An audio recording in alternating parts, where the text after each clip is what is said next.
just a sinking ship, and you're just a pair of lips that I've lost in the moment. All I want is for you to come back. Now I'm caught in the middle of life, and I need you to survive.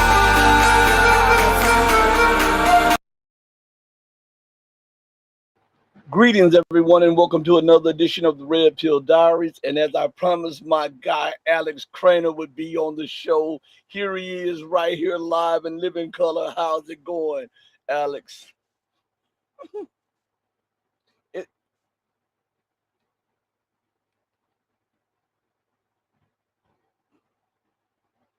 I don't know.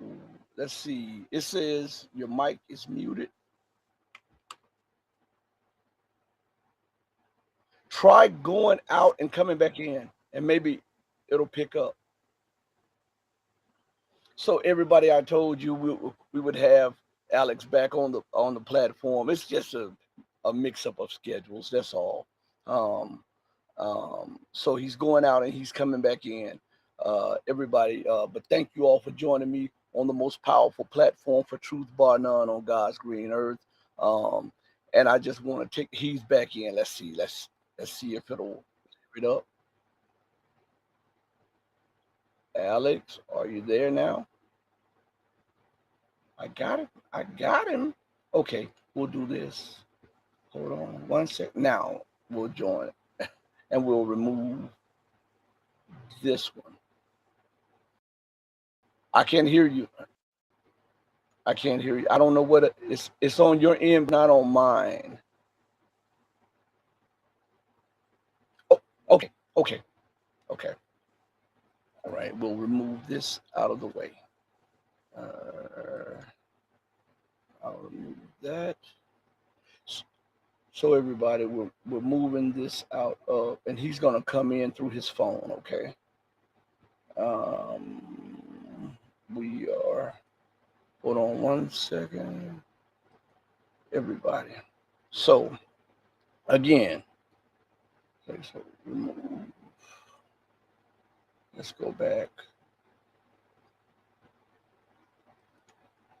Hold on, everybody. We're waiting for Alex to join us. There's some kind of technical difficulty on his end, but I told you guys that we would have him on. Whenever a guest is not on, and I tell you they're supposed to be on, believe me, it's no clickbait. I'm trying to redo the platform.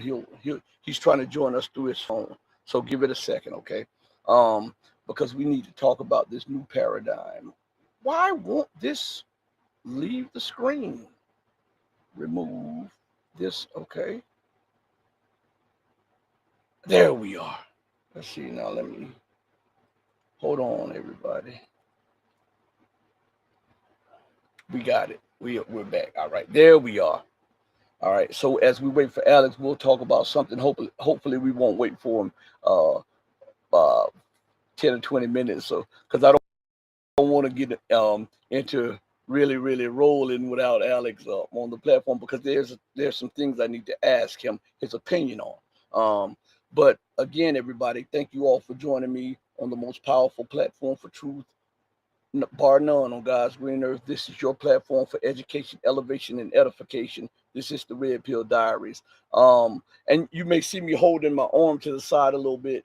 Again, everybody, you know from yesterday's show, I injured myself. Here we are, right here. Let me. Hi, Rashid. Do you hear me now? Yes, I hear you now. Yay. Hear you good okay, now. Cool. So, Alex, let's jump right into it, Alex. What is going on from your perspective in the mind of the Trump administration, specifically when we're talking about the Strait of Hormuz? Because remember, the Strait of Hormuz is only 24 miles wide, and according to international law, your shores extend 12 to 12 and a half miles wide, and there's certain parts of the Strait of Hormuz that you have to traverse Iranian waters to get through it. So Trump is talking about administering the U.S. taking the Strait of Hormuz and administering the Strait of Hormuz. How insane is that, and what do you think this is coming from? How insane is that? On a scale of 1 to 10, I would give it a 12. I think Trump's being completely unrealistic. I heard a statement by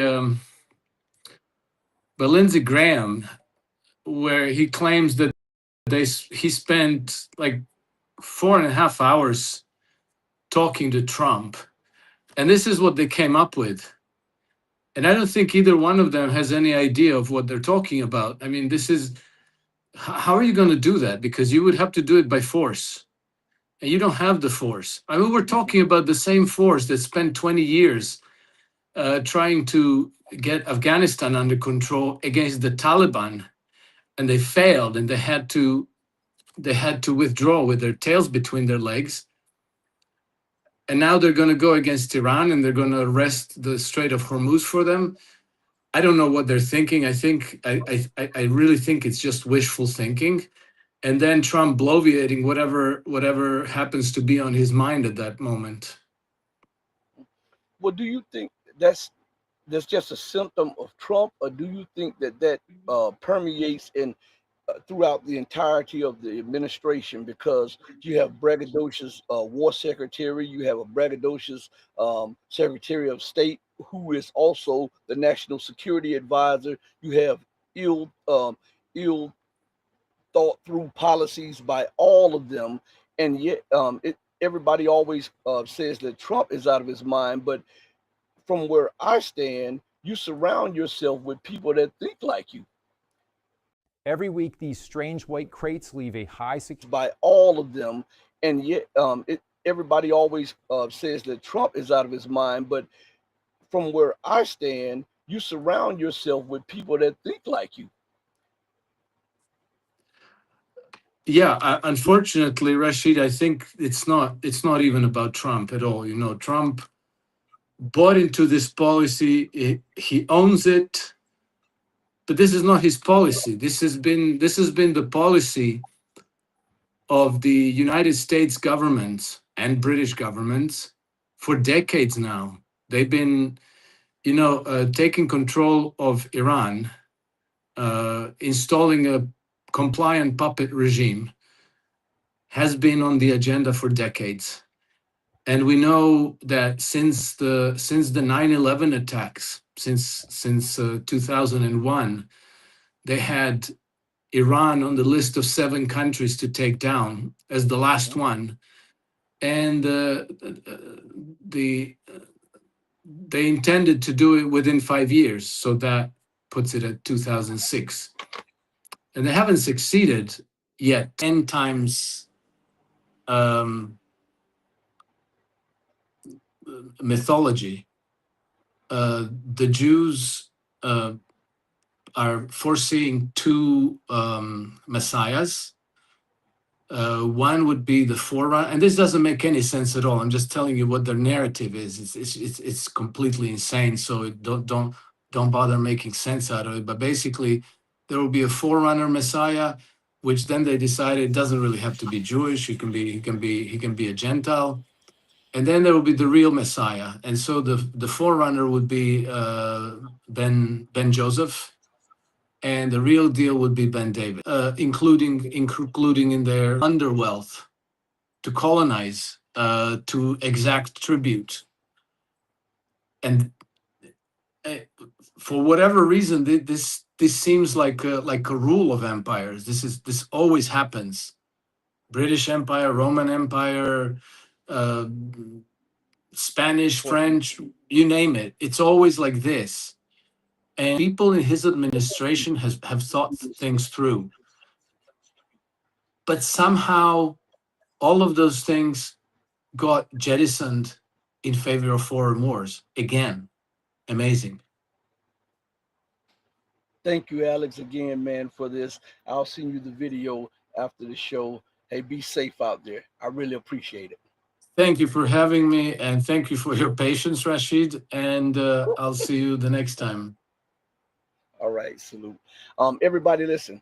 I want to thank you all for joining me on the most powerful platform for truth. As I always say, do right by others, not because there's some material gain to be had or because of some accolades to be won. Do right by others because it's the right, the humane, and the godly thing to do, because even when no one else is watching you, remember that God Almighty is watching you. As my late, great, and beautiful mother would always say, God sits high on the throne of power, but he looks low at the actions of man.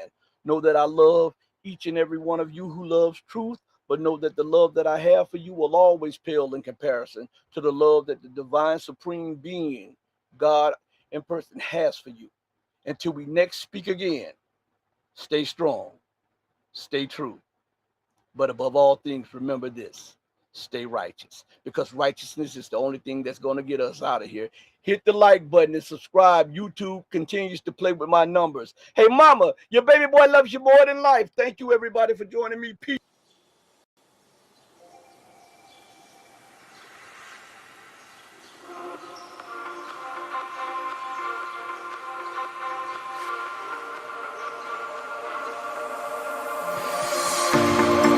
Told you to walk away. That was my first and last mistake. I'm blue without your face. But what can I do? 'Cause I'm just a sinking ship, and you're just a pair of lips that I've lost in the moment. All I want is for you to come back. Now